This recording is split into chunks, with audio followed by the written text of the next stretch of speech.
함께 살펴볼 성경 본문 말씀은 시편 86장입니다. 시편 86장 1절에서 7절 우리 같이 살펴보겠습니다. 시편 86장 1절에서 7절입니다. 우리 함께 합독하겠습니다. 여호와여, 나는 가난하고 궁핍하오니 주의 귀를 기울여 내게 응답하소서. 나는 경건하오니 내 영혼을 보존하소서. 내 주 하나님이여, 주를 의지하는 종을 구원하소서. 주여, 내게 은혜를 베푸소서. 내가 종일 주께 부르짖나이다. 주여, 내 영혼이 주를 우러러 보으니 주여, 내 영혼을 기쁘게 하소서. 주는 선하사 사죄하기를 즐거워하시며 주께 부르짖는 자에게 인자함이 후하심이니이다. 여호와여, 나의 귀를 기울이시고 내가 간구하는 소리를 들으소서. 나의 환난 날에 내가 주께 부르짖으리니 주께서 내게 응답하시리이다. 아멘. 우리 권위는 얻는 것일까 주어지는 것일까 라는 제목으로 시편 말씀 같이 함께 살펴보도록 하겠습니다. 교회가 사회를 향해 갖는 권위가 있습니다. 사람들은 말하죠. 교회에 다닌다 그러면 예전에는 굉장히 좀 높은 모습으로 봤어요. 좋은 눈으로 바라봤어요. 왜냐하면 교회가 걸어가고 있었던 실제, 여기서 말하는 실제는 삶을 말하는 거예요. 실존을 말하는 거예요. 그들이 걸어갔던 삶의 궤적을 말하는 겁니다. 예전 그리스도인이 걸어갔던 삶의 궤적은 사람들이 볼 때에 누구나 구도자적이었어요. 그리고 이 땅이 아니라 하늘을 바라보며 걷는 사람처럼 보였습니다. 그래서 권위가 있었어요. 그래서 사람들이 높은 마음으로 바라볼 수 있었습니다. 그러니까 사랑하는 마음으로 바라볼 수 있었다라는 뜻이에요. 그런데 오늘날의 교회는 어떨까요? 조금 다르다라는 거예요. 잘 기억해야 됩니다. 우리는 교회이기 때문에 세상으로부터 존경을 받아 마땅한 사람들이 아니에요. 교회는 성경이 뭐라고 말하죠? 우리가 믿음으로 나아가면 사람들이 손가락질하고 우리가 믿음으로 나아가면 대적한다라고 했습니다. 왜죠? 우리가 예수님의 이름으로 나아가기 때문에. 그게 성경이 말하는 교회의 위치예요. 그런데 하나님이 특별히 은혜를 주셔서 특별히 연약했고 특별히 부족했던 사람들을 격려하시려고 은혜의 시간을 허락해 주신 거예요. 기독교의 역사를 하나하나 살펴봅시다. 하나하나 살펴보면 초대교회사로부터 중세교회사, 현대교회사, 오늘날의 한국교회의 역사, 그리고 한국교회로부터 뻗어나갔던 선교지의 역사를 살펴보면 눈물의 씨앗은 항상 뿌려지고 있었고, 교회는 항상 어려움을 겪었고, 교회는 사랑과 축복을 받기보다는 언제나 비난의 대상이며 경계의 대상이며 그들이 바라보는 두려움의 대상이 되었던 것을 알 수 있습니다. 우리는 착각하고 있는 거예요. 내가 교회에 다니면 평안할 것이다. 내가 교회에 다니면 즐거울 것이다. 라는 착각을 어느 순간 했던 거예요. 특별히 언제요? 특별히 한 30년 정도 어간해서 한국교회에서 그런 일들이 많이 있었습니다. 나의 즐거움을 위한 교회로 변화되기 시작했어요. 아, 오늘 찬양 은혜가 안 됐어? 아, 오늘 찬양 뭐 참 기쁘지 않았던 것 같아. 이거 찬양 좀 하자 그러니까 끝까지 안 하던데? 하나님을 향해서 고백하는 것이 찬양인데 어느 순간 찬양을 누가 하는 걸로 바뀐 거예요? 내가 하는 걸로 바뀐 거예요. 예전에 사역자라고 하면 사명자들이었습니다. 많이 배운 자들이 우리에게는 없고 라고 하는 게 성경이 말하는 사역자의 표준이었어요. 하지만 그들에게 뭐가 있었죠? 하나님을 향한 순수함과 내 목숨이라도 내어놓겠다라고 하는 결단이 있었습니다. 그런데 오늘날은 어땠을까요? 오늘날의 사역자의 대부분은요, 음악을 전공했어요. 재미있는 현상이 일어나고 있는 거죠. 인문학을 전공하거나 역사학을 전공하거나 철학을 전공했던 사람 중에 신학을 하는 사람의 비중보다 음악을 전공했고 세션으로부터 시작을 해서 출발한 사역자의 비중이 많아졌습니다. 여기서부터 파생되는 또 다른 결과가 있습니다. 그것은 하나님의 말씀에 집중하기보다는 드러난 사역이나 찬양에 집중하기 시작했던 형태가 나타나고 있어요.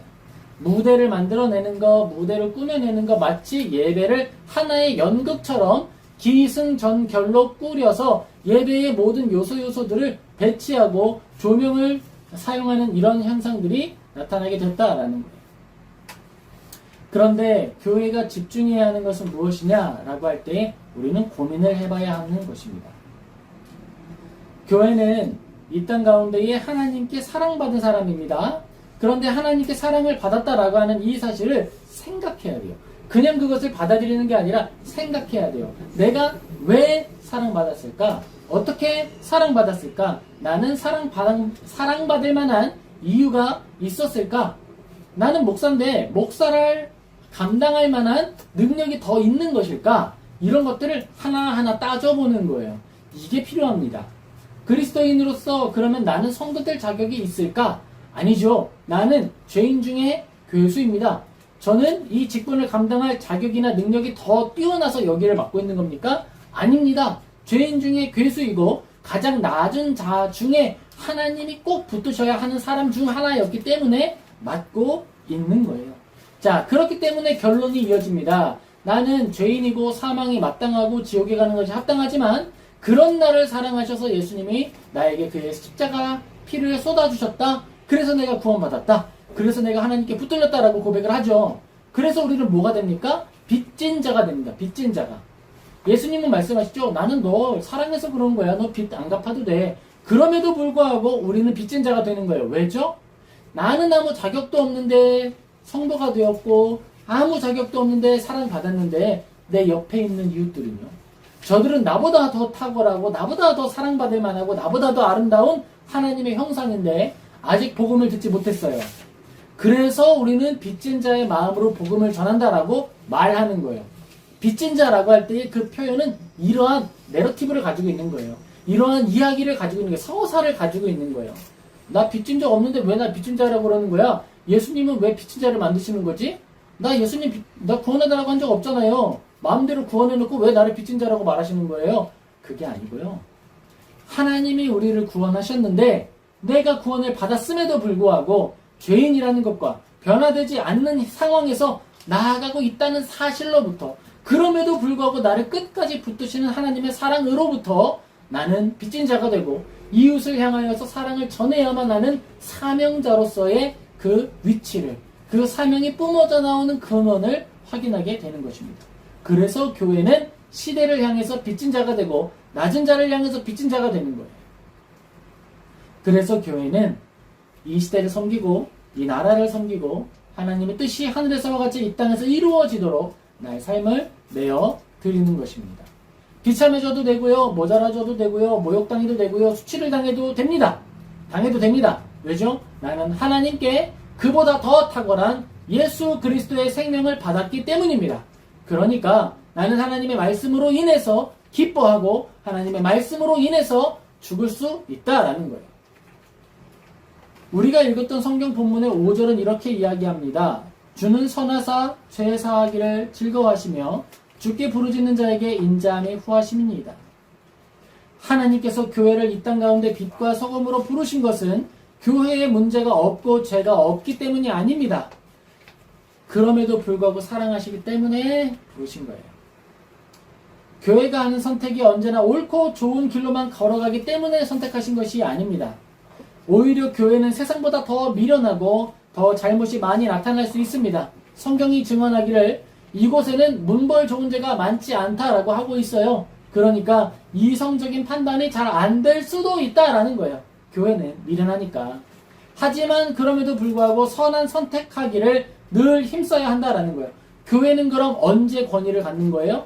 선택이 언제나 올바르기 때문이 아니라 언제든지 맞아 난 어부였지 그래 내가 그래서 잘 몰라서 선택을 좀 잘못했어요. 우리 돌아가야 돼요. 하나님께로 나아가야 돼요. 언제든 회개하고 엎드리고 하나님 앞에 나아갈 수 있기 때문에 그것이 권위를 가질 수 있겠다라는 거예요. 교회가 사회를 향해 갖는 권위는 교회가 많기 때문이 아니고 교회의 재정이 크기 때문도 아니고 교회의 건물이 비싸기 때문도 아니고 교회의 건물이 커서도 아니에요. 교회의 권위는 거기에 없습니다. 교회의 권위는 교회가 선할 것이다 라고 하는 기대만큼만 주어지는 거예요. 저 교회는 목숨 걸고 선교해. 저 교회는 목숨 걸고 전도해. 저 교회는 목숨 걸고 하나님의 말씀을 전해. 바로 거기에서부터 하나님의 권위가 조금 비추어 드러나게 되는 거예요. 죽을 만큼 기도하고 죽을 만큼 회개하고 죽을 만큼 말씀 보고 하나님을 사랑하는 것, 거기에서부터 하나님의 권위가 조금씩 드러나는 거예요. 그리고 그것을 내가 사용하는 게 아니죠. 왜죠? 그 권위는 누구 거니까? 하나님의 것이기 때문에 어떻게 해야 될까요? 하나님의 권위는 누구에게 돌려드려야 돼요? 하나님께 돌려드려야 되는 거예요. 누군가가 나에게 당신에게 권위가 있습니다. 당신에게 명령할 능력이 있습니다. 명령하시고 사용하십시오. 그러면 난 어떻게 해야 되죠? 그걸 당장 버려야 되는 거죠. 버리기를 힘써야 되는 거예요. 나사지기를 힘써야 되는 거예요. 힘쓰지 않으면 어느새 교만해지고 힘쓰지 않으면 어느새 스스로 높아져서 교황행세하는 거예요.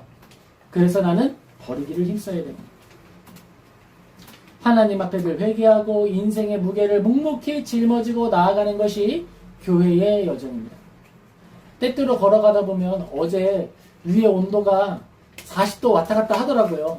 여기는 33도, 35도, 36도, 37도 올라갔을 때 40도 탁 찍고 온도가 탁 내려갔습니다. 하나님의 말씀을 가지고 걸어가는 여정 중에서 우리가 감당하는 인생의 여정, 그 고단함은요, 아주 실제적인 것이 될 수 있다라는 거예요. 하나님 앞에서 우리는 인생의 무게를 짊어지고 묵묵히 걸어가는 겁니다. 그 여정 중에서 하나님을 높이는 거예요. 인생의 여정과 분리된 상태로 하나님을 높이는 것이 아니라 주일에만 하나님을 높이고 일상에서는 내 마음대로 가는 것이 아니라 일상에서와 주일에서 모든 상황 속에서 하나님을 높인다라는 것을 기억해야겠습니다. 오늘 우리는 그러한 관점으로 시편 86편을 살펴볼 거예요. 다윗처럼 기도하는 신앙인이 되기 위해서지요. 다윗과 같은 국가에 대한 이해와 권력에 대한 이해를 가지기 위해서 살펴보려고 하는 것입니다. 우리 말씀을 통해서 다윗처럼 하나님 앞에 왕이지만 늘 낮아지기를 힘쓰고 나라를 다스리는 사람이지만 늘 이 나라가 하나님의 소유라는 사실을 확인하고 또 기억하는 우리 모든 성도님 되시기를 예수님의 이름으로 축복합니다. 아멘. 오늘날 우리 교회가 돌아봐야 할 게 있습니다. 그것은요, 우리 교회들이 세상을 향해서 어떠한 형태의 공공의 기도를 드리고 있느냐 하는 거예요. 교회가 드리고 있는 기도회, 기도 모임, 집회 이런 것들이 무엇을 위하여 기도하고 있느냐를 돌아봐야 할 때가 되었습니다. 우리는 하나님의 영광을 위해 기도하고 있습니까? 우리는 낮아진 이들의 영혼을 위해서 기도하고 있습니까? 우리는 슬픔 당한 이들의 위로를 위해서 기도하고 있습니까? 우리는 낮은 사람들, 아무도 대변해주지 않는 사람들을 위해 기도하고 있습니까? 그러한 기도와 그러한 섬김과 그러한 나눔이 나타나는 교회 되기를, 그런 교회가 많아지기를 예수님의 이름으로 축복합니다. 아멘. 우리가 높은 사람들과 입을 맞추고 많은 사람들 가운데 서기를 즐거워하고 권력과 권위에 기생하기를 힘쓰게 되면 예수님 오셨을 때 우리를 향해서 뭐라 말씀하실까요? 독사의 자식들아 라고 이야기하는 것이고 채찍을 가지고 우리의 상을 엎으시며 채찍질 하시는 거예요. 어디로 가야 돼요? 어디로 가야 될까요? 가장 낮은 사람들이 있는 곳으로 가는 거예요. 가장 어려운 사람들이 있는 곳으로 가는 거예요. 그리고 하나님의 말씀 가운데 누구도 전하지 않는 그 말씀을 전하는 거예요. 성경의 말씀을 전할 때 우리 길외 교회는 1년의 성경 전체를 한 번 통째로 전하는 것을 목표로 힘써 나아가고 있습니다. 성도로서는 성경을 처음부터 끝까지 한 번 읽는 것이 한 해의 우리 목표예요. 죽을 때까지 우리 교회는 그것만 할 거예요. 그리고 사역자로서의 목표는 성경 전체를 창세기부터 계시록까지 1년에 한 번 씹어 먹겠다라는 거예요. 왜 그래야 하는 걸까요? 누구도 전하지 않는 하나님의 마음과 말씀을 전하고자 하는 열정, 열심, 그 순수함을 지키고자 하는 것이고 그 균형 있는 신앙으로부터 시대를 바라보는 온전한 관점이 나타나리라 하는 믿음이 있기 때문입니다. 하나님의 말씀을 처음으로부터 끝까지 온전히 균형 있게 보지 않으면 시대를 읽어낼 수 없고 위로자가 될 수 없고 슬퍼하는 자에게 공감할 수 없는 거예요. 어떤 사람들이 이야기합니다. 요즘 목회자들 중에 믿음 없는 사람들이 참 많다. 그들이 얼마나 믿음이 없냐 하면 하나님을 못 믿어서 일하면서 목회한다 그래요. 아니 이건 하나님의 말씀을 충분히 읽지 못한 사람의 모습이고 하나님의 사랑으로 충분히 성장하지 못한 사람의 말인 거예요. 하나님의 말씀을 지키려고 하나님의 말씀을 따라 교회를 건전하고 온전하게 세우려고 나의 삶을 쏟아서 일하고 수고하고 눈물 흘리고 땀 흘리는 사람들, 땀 흘리고 돌아와서 말씀 읽고 힘쓰며 교회의 성경 말씀과 양육을 준비하는 사람들을 폄하해서는 안 되는 거예요. 그건 공감이 없는 것이고 사랑이 없는 것이고 하나님을 알지 못하는 거예요. 예수님을 향해 모독하고 돌팔매질하면서 말하기를 예수님 당신은 스스로 하나님의 아들이라 말하지만 목수의 아들이잖아요. 근데 어떻게 하나님의 아들입니까? 라고 말할 사람들이 되는 거예요. 지금 우리 교회가 공공의 기도를 어떻게 드리고 있느냐가 하나님 앞에 우리가 칭찬받을 공동체로 나아가고 있느냐, 아니면 당장에 정말 하나님 앞에 혼날 공동체로 나아가고 있는 것이냐를 판별하는 아주 선명한 증거가 되는 것입니다. 마태복음 5장 14절 같이 읽겠습니다. 너희는 세상의 빛이라 산 위에 있는 동네가 숨기지 못할 것이요. 자, 이 말이 뭐냐면요, 산 위에 동네가 있어요. 그러면 그게 밤이 되면 드러나게 되죠. 왜 드러나죠? 밤에 글도 읽어야 되니까 초도 켜게 되고, 또 낮에는 뭐하죠? 밥을 지어야 되니까 굴뚝에서 연기도 피어오르게 되겠지요. 산에 올라가 있는 마을이 감춰지지 않는다라는 거예요. 하나님의 말씀을 지키기 위해서 우리가 산으로 간다 하여도 그곳에 하나님의 나라가 있고 그곳에 하나님이 임재하신다라고 하는 것은 드러나게 된다라는 것입니다. 많은 사람이 중요한 것이 아니라 우리가 무엇을 추구하느냐라고 하는 것이 중요하다라는 거예요. 우리는 이 땅 가운데 교회가 어떤 형태의 빛이 되어야 하는지를 고민해야 합니다. 교회는 어떤 형태의 빛이 되어야 하죠? 교회는요, 나누는 공동체가 되어야 하는 거예요. 이걸 경제적으로 이야기하면 어떤 말이 되는 걸까요? 재분배의 통로가 돼야 된다라는 거예요. 교회는요, 제도적으로 보존되지 않는 돌봄을 이루는 사람들입니다. 교회에서는 희년을 이야기해요. 7년이 7번째 돌아오는 그 다음 해 50년마다 한 번씩 희년을 선포해서 그들이 가지고 있었던 빚을 탕감하고 정말 내 가난을 극복할 수 없는 사람들에게 다시 원점으로부터 시작할 수 있는 출발선을 다시 맞추어서 우리가 공정히 경쟁하고 공정한 출발선에서 함께 나아가는 그 여정을 꿈꾸고 힘써 나아가는 것, 그것이 교회입니다. 그것을 이루는 것은 국가가 하는 일이지만 그것을 선포하는 것은 교회의 역할인 거예요. 또 교회는 어떤 사람들이 되는 것이라고 했죠? 교회는 도피성이라고 말씀드렸습니다. 교회가 도피성이 되어야 한다. 하나님의 말씀을 가지고 살아가던 사람들이 양심에 정말 고통스러운 일이 있어서 피해올 수 있는 곳, 정말 양심의 아픔이 있어서 정말 슬픔 당해서 정말 수치를 당해서 교회로 왔는데 교회에서 더 불의한 일이 나타나고 교회에서 사람들이 너 손가락질하고 내가 교회를 섬기고 사랑하기 위해서 정말 내가 혼신의 힘을 다해서 일하고 또 교회를 개척하기 위해 수고하며 나아갔는데 노회로 또는 사람들이 모이는 곳에 나아갔더니 손가락질하면서 말하기를 믿음이 없다라고 이야기하는 소리를 듣게 된다면 그것은 이미 선한 공동체로서의 또 낮아진 공동체로서의 가치를 잃어버리게 된 거예요. 이미 그건 들에 버려진 것이고 짓밟혀 모래와 같은 취급을 당하게 된 상황이 된 겁니다. 교회가 갖는 권위, 교회의 사역자라고 하는 사람들이 모여서 하는 그 모임의 권위는 그것이 선할 것이다 라고 하는 것으로부터 오는 권위인 것이고 그곳에서 내려지는 결정이 선할 것이다 라고 하는 기대로부터 오는 권위인 거예요. 그게 없으면 권위도 없는 거예요. 그게 없으면 그 모임은 회칠한 무덤이며 사망의 자리가 되는 것입니다. 예전에 우리가 중세교회를 살펴보고 그 안에 있는 사람들이 말하는 신학적인 논의들을 살펴보면요, 아주 재밌는 말 하나를 찾아볼 수 있습니다. 그것은요, 도덕법이라는 말이에요. 여러분 따라해볼까요? 도덕법. 예, 여러분 하나님을 사랑하면서 여러분의 마음 가운데에 이 도덕법이 온전히 세워지게 되기를 예수님의 이름으로 축복합니다.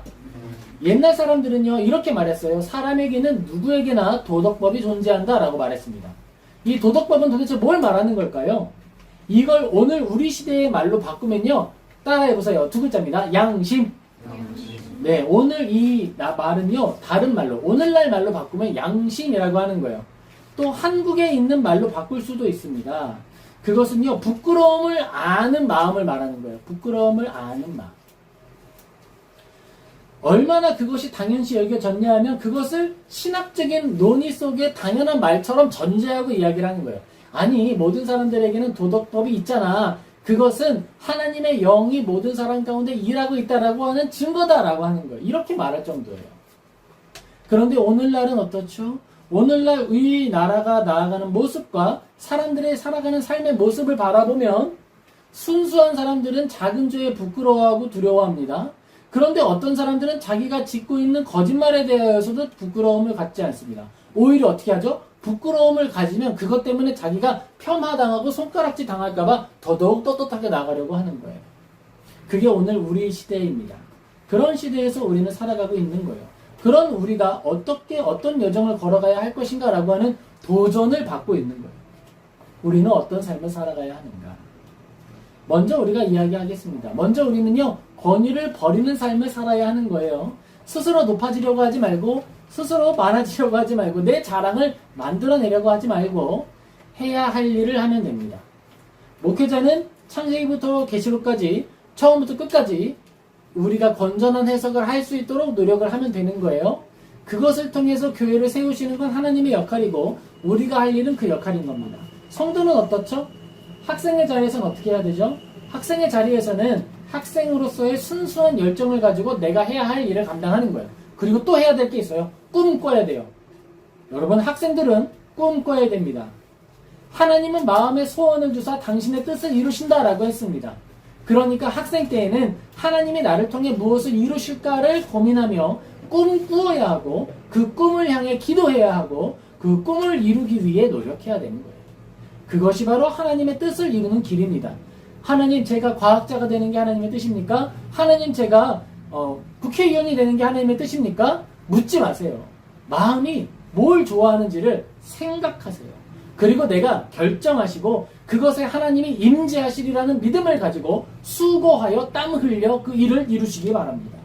그게 우리가 걸어가는 인생의 여정입니다.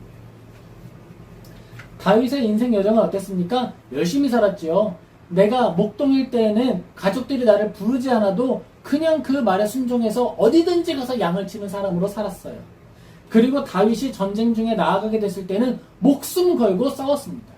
다윗이 사울 왕 곁에서 연주하게 됐을 때도 있었죠. 그때 사울 왕이 귀신 들려가지고 창을 던졌다는 표현도 기록되어 있어요. 그때 어떻게 하죠? 그래도 나는 연주가다. 그러니까 연주한다. 또 연주했어요. 내가 맡은 자리, 맡은 역할, 바로 그곳에서 하나님의 뜻을 이루기 위해서 모든 수고를 감당하는 것. 그것이 우리가 걸어가는 믿음의 여정인 겁니다. 권위를 얻고 싶으세요? 권위를 가지고 싶으세요? 여러분, 권위는 부리는 게 아니에요. 권위는 주어지는 거예요. 내가 나의 믿음을 가지고 헌신적으로 살아갈 때, 내가 학생으로서 나의 도리를 다 해 나아갈 때 학생의 권위를 갖게 되는 것입니다. 선생님들이 그 학생을 존중할 수밖에 없지요. 야, 넌 참 수고한다. 넌 참 대단하다. 열심히 했다. 잘했다. 발표 한번 해볼래? 이거 한번 해볼래? 그것이 바로 학생이 갖는 선생님을 향한 권위예요. 또 우리가 사회를 살아갈 때도 마찬가지입니다. 모르드게처럼 문지기가 될 수 있겠죠. 문지기의 권위도 생기는 거예요. 저 문지기는 정직해. 뒷돈을 받지 않아. 저 문지기는 하나님 앞에 선 사람이야. 나는 저 문지기가 사는 사람처럼 저 인간의 모습이 되는 것처럼 살기를 원해. 그게 바로 문지기의 권위가 되는 거예요. 그런 권위들이 쌓이고 뭉치고 흐르는 퇴적층처럼 쌓여서 단단한 암석이 되는 것이 바로 시대의 교회가 갖는 권위다라는 것입니다. 그렇게 한 사람 한 사람이 성실하게 살았던 여정이, 결정이, 그들이 감당했던 눈물들이 모이고 쌓여서 교회의 권위가 되었다라는 거예요. 그런데 어떤 사람들은 그 권위만 보고, 야, 교회에 가면 저 권위 내가 마음대로 사용할 수 있는 거 아니야? 나 이제 권위를 마음대로 사용할 수 있는 직분 가졌네? 나 이제 권위 한번 써볼까? 아무데로 써보려고 하는 거예요. 그런 사람들이 교회의 권위를 다 낮춰주고 있습니다. 좋은 거죠. 교회가 교만하지 않도록 낮춰주고 있기 때문에 잘하고 있는 건데요. 그 사람에게는 재앙이죠. 우리는 하나님의 말씀을 가지고 어떻게 걸어가야 할지 고민해야 됩니다. 숙고해야 됩니다. 묵상해야 됩니다. 여러분, 하나님의 말씀 묵상하셔야 돼요. 고민하셔야 돼요. 그리고 역사를 보셔야 돼요. 그리스도인은 역사를 꼭 공부해야 됩니다. 그리스도인은 왜 역사를 공부해야 될까요? 성경의 역사이기 때문이에요. 여러분, 아담이 이 땅 가운데 있었다라고 하는 사실을 믿으십니까? 그렇다면 그건 역사인 거예요. 아담이 허구라고 생각하십니까? 그럼 성경은 뭐인 거예요? 동화책인 거예요. 하나님께서 기록한 성경을 역사 위에 있었던 사실로서 받아들인다면 그것은 성경을 역사로 읽는 사람의 관점이 되는 것이고, 그 모든 것들이 그냥 동화야 라고 한다면 성경에 나타난 모든 교훈들도 나에게 뭐가 되는 거예요? 그냥 이솝 우화 하나 읽은 것처럼 그 정도의 권위만 갖는 거예요. 여러분, 우리는 그래서 성경을 잘 읽어야 하고 성경을 역사로서 받아들여야 합니다. 그래야 성경의 모든 기록과 가르침을 현실과 실제로서 받아들일 수 있어요. 그게 아니면 그냥 이솝우화 중 하나인 거예요. 아우, 여우가 미련하고 교활하네, 두루미는 참 예쁘구나, 그런 교훈만 가지게 된다라는 거예요. 그게 아닙니다. 우리는 성경을 읽고 역사를 살펴봄을 통해서 역사 위에 하나님이 어떻게 정의를 관철하시고 역사 위에 어떻게 선한 일들을 이루셨는지 봐야 하는 거예요. 미련한 자들, 연약한 자들, 낮은 자들을 통해서 어떻게 권위 있는 자들을 낮추시고 정의를 실현하셨는지를 보아야 하는 거예요. 어떻게 사람들이 노예제도를 없앨 수 있었을지를 보아야 하는 것입니다. 어쩌면 우리는 살아생전에 미국에서 총기가 다 사라지는 날을 보게 될지도 모르겠어요. 그러면 그때는요, 그게 제2의 노예 해방과 마찬가지로 기독교계에서 다뤄야 할 역사의 승리로 이야기하게 될 거예요. 지금 미국에서 왜 총기를 규제하지 못하죠? 자본이 그 모든 것들을 잡고 있기 때문입니다. 자본이 모든 것들을 조율하고 있기 때문에 옳은 것을 옳다라고 말할 수 없고 악한 것을 악하다 말할 수 없다라고 하는 거예요. 미국의 경제 이야기를 하면서 한 가지 더 사례를 이야기해 볼까요? 미국에서 재밌는 사례가 있었어요. 야채 논쟁입니다. 야채. 무엇까지가 야채인가? 이게 왜 중요하냐면요, 미국에 있는 학생들이 가는 이제 학교 있잖아요. 거기서 급식을 먹을 거 아니에요. 그럼 급식에서 이제 30% 또는 60%는 뭐여야 한다? 야채여야 한다라고 하는 법이 있고 그런 규칙이 있는 거예요. 왜죠? 학생들의 건강 상태를 위해서, 학생들의 건강을 위해서 야채를 포함시켜야 한다라고 하는 거예요. 근데 미국에서 가장 큰 농장이 뭐예요? 감자 농장이에요. 그래서 그 사람들이 로비를 합니다. 어떻게 로비를 했을까요? 감자는 야채다. 그러니까 감자튀김은 야채다. 그러니까 학생들 도시락에 감자튀김이 들어있다면 그 퍼센테이지는 뭐로 취급해줘야 된다? 감자로 취급해줘야 된다. 이게 자본을 따라 걸어가는 사람들이 걷는 여정의 결과인 거예요. 옳은 걸 옳다라고 말할 수 없어요. 옳은 걸 옳다라고 말하는 건 또 다른 문제가 된다라고 하는 거예요. 그걸 할 수 있는 사람들이 누군 거예요? 믿음을 가지고 양심을 따라 걸어가는 사람들이 하는 말이에요. 학자들이 이야기해야 되겠죠. 논문을 써야 되겠죠. 왜 감자튀김이 야채가 될 수 없는지를 논문을 써서 이야기해줘야 되겠죠. 그런데 그런 논문이 나오지 않고 있어요. 그런 이야기를 하는 영양학자가 나오지 않고 있어요. 왜 그런 걸까요? 우리는 그걸 고민해 봐야 하는 거예요. 사무엘상 24장 10절 우리 같이 읽겠습니다. 오늘 여호와께서 굴에서 왕을 내 손에 넘기신 것을 왕이 아셨을 것이니이다. 어떤 사람이 나를 권하여 왕을 죽이라 하였으나 내가 왕을 아껴 말하기를 나는 내 손을 들어 내 주를 해야지 아니하리니 그는 여호와의 기름 부음을 받은 자이기 때문이라 하였나이다. 아멘. 여러분, 다윗은 지금 뭘 이야기하고 있어요? 사울 왕을 죽일 수 있는 기회가 있었어요. 그런데 나는 뭐 했다고요? 죽이지 않았다 그랬습니다. 왜죠? 하나님이 기름 부은 왕을 내가 죽이길 원하지 않기 때문이다 라고 이야기를 하는 거예요. 바로 이것처럼 우리가 우리의 양심을 사용해야 한다라는 거예요. 내가 맡은 자리에서 나의 자리를 걸어가야 한다라는 것입니다. 내가 하나님의 말씀을 따라 걸어가면 내가 말씀을 따라 걸어가서 하는 선택들 때문에 고통당할 수 있고 어려움 당할 수 있겠죠. 만약에 어떤 사람이 논문을 써서 감자튀김이 야채가 아니다라는 논문 쓰잖아요. 바로 어떻게 될까요? 미국이었으면 바로 고소당하는 거예요. 누구로부터? 감자농장으로부터. 그리고 바로 뭐하죠? 손해배상 청구 들어갑니다. 그 손해배상 청구의 근거는 뭘까요? 학생들 급식에 감자튀김을 들어가지 못하기 때문에 발생한 손실액을 그 사람에게 청구하게 될 거예요. 거기에서 진실을 말한다라고 하는 건 그 정도 무게인 거예요. 나의 파산을 각오하고 옳은 말을 할 수 있을 것이냐. 누구를 위해서? 학생들의 건강을 위해서. 그런데 학생들의 건강을 위해서 일하는 게 보건학자의 여정 아닙니까? 보건학자라고 한다면, 시민의 건강을 위한 학문을 했다라고 한다면 그 말을 하는 게 학문적 도리겠지요. 그 일을 하는 게 학자의 양심이겠지요. 바로 그 문제예요. 교회도 마찬가지예요. 교회라고 하면, 하나님을 사랑하는 사람이라고 하면, 하나님의 말씀을 읽는 사람이라고 하면 무엇이 정의인지 말해야 하고, 무엇이 불의인지 말해야 하고, 옳은 것은 옳다라고 말해야 하고, 아닌 것은 아니다라고 말해야 하는 거예요. 권력을 사유화하는 것은 악이다라고 말해야 하고, 어떤 사람들을 다른 사람이 죽이려고 의도하는 것은 악하다라고 말해야 하는 것입니다. 그것이 바로 믿음의 여정인 거예요. 다윗이 걸어갔던 여정인 거예요. 나 사울왕 안 죽일 거야. 사울왕 안 죽이면 당신이 죽어요. 그래도 안 죽일 거야. 왜죠? 나는 하나님이 그를 세우셨음을 믿어. 그러니까 안 죽일 거야. 그게 우리의 결정이 되게 되기를 예수님의 이름으로 축복합니다.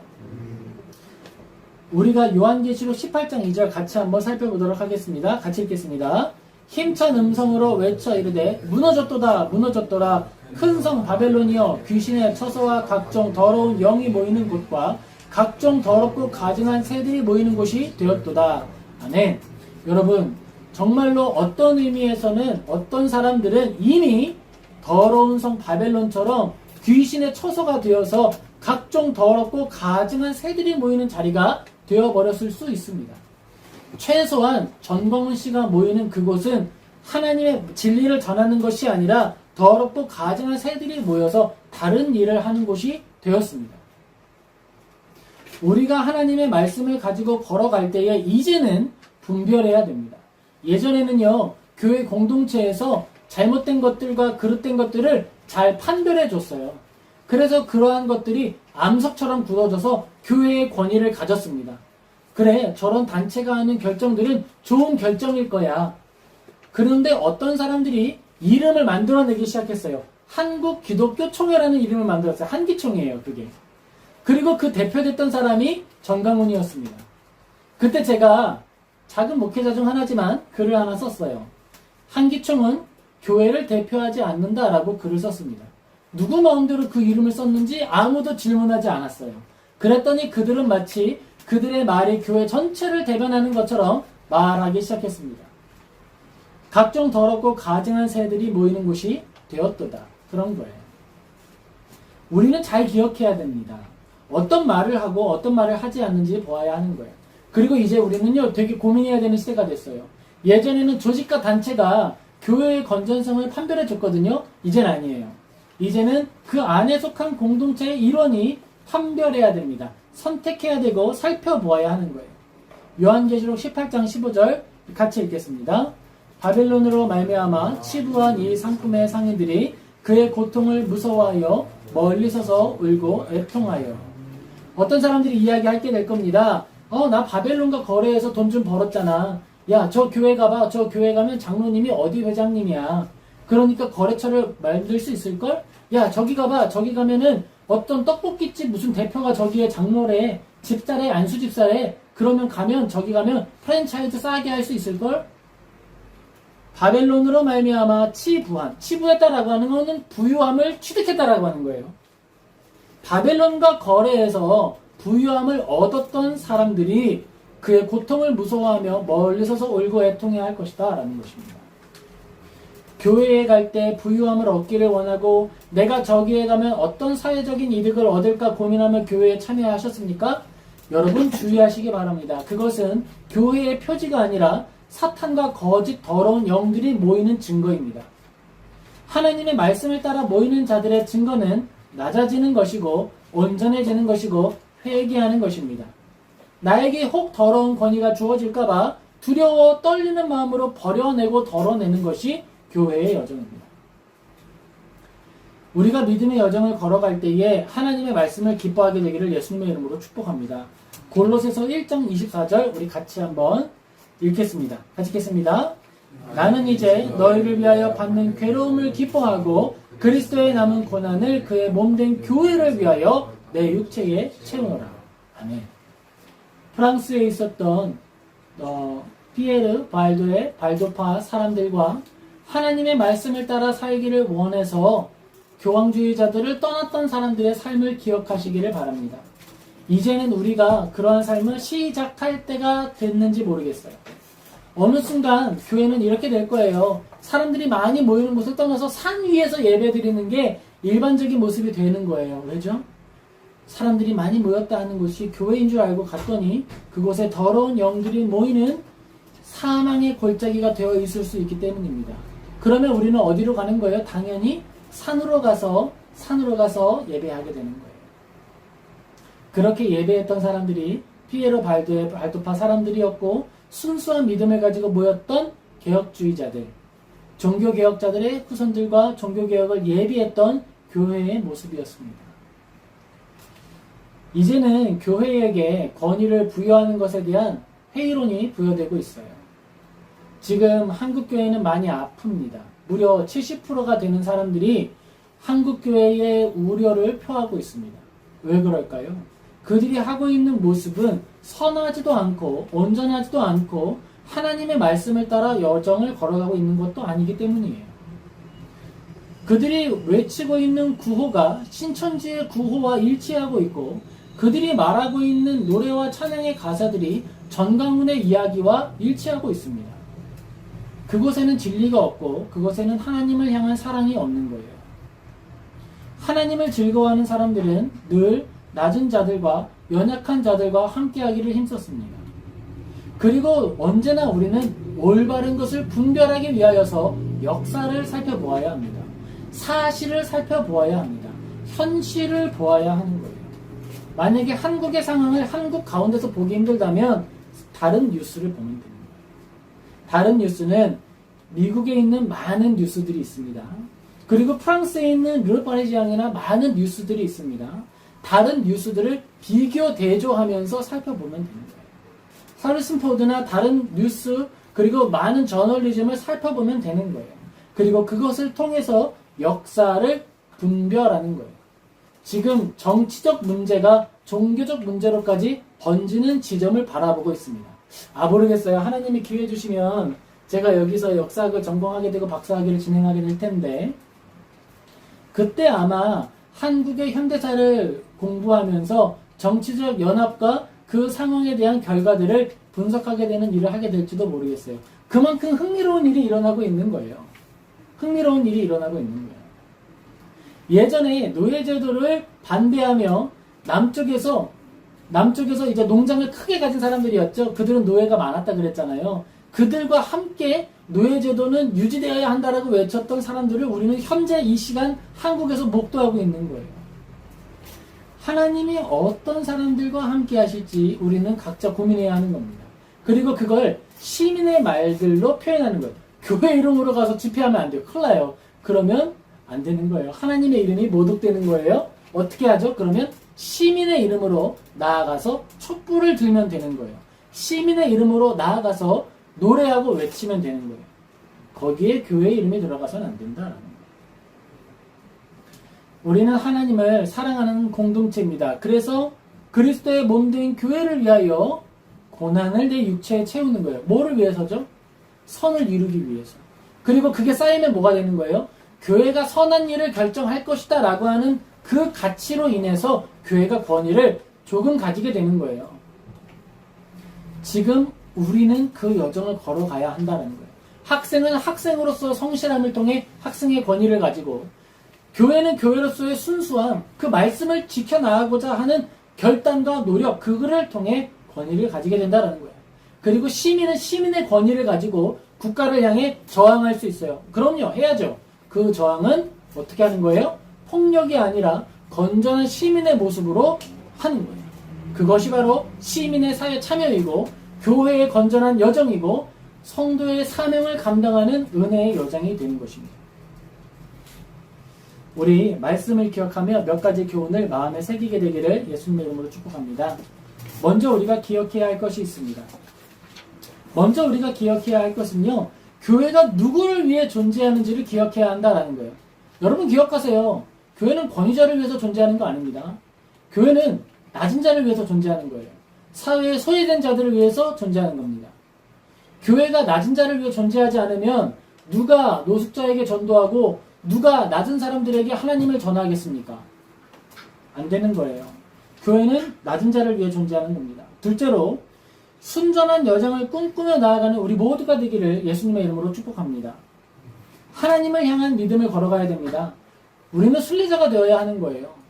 어떤 사람들이 돈 많은 감자 농장에서 너 고소해버릴 거야, 그 연구 중단해 라고 이야기하더라도 순수하게 내가 해야 될 일을 감당하는 우리 모두 되기를 예수님의 이름으로 축복합니다.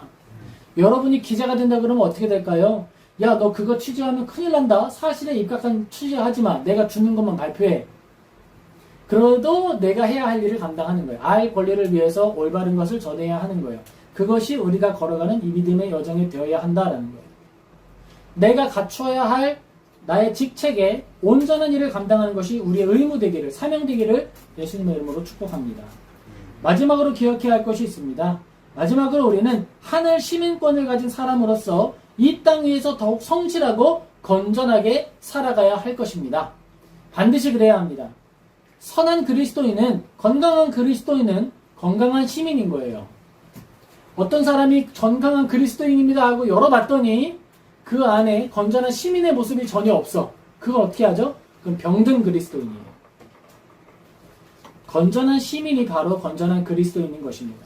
우리 모두가 이 사실을 기억하고 하나님을 사랑하는 여정 걸어가는 우리 모두 되기를 예수님의 이름으로 축복합니다.